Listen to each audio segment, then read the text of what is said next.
It's time to do some harvesting and some dehydrating of peppers. We got chili piquin. These little guys. These are chili de arbol.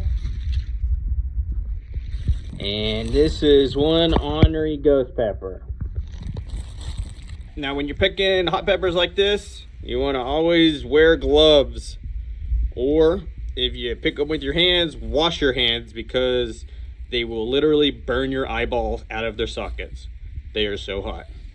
And here's our bounty. We got about 8 chili de arbols, 1 giant ghost pepper, and a bunch of little chili piquins. I wasn't joking about using the gloves to pick these hot peppers. Now, even though I wore the glove, I'm still going to wash my hand thoroughly.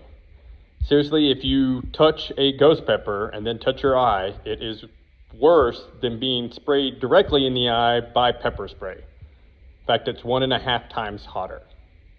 So just think about that.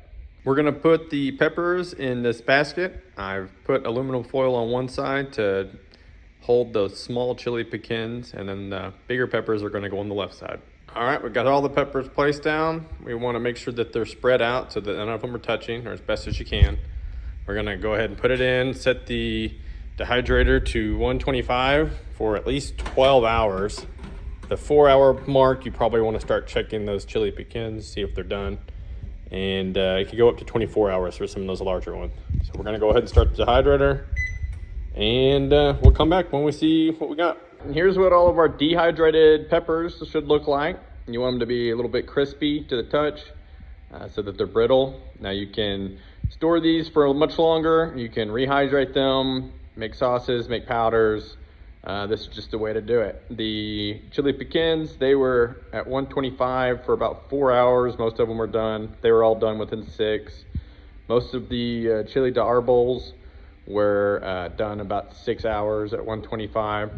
And the biggest ones were done probably within 10 hours, 12 hours.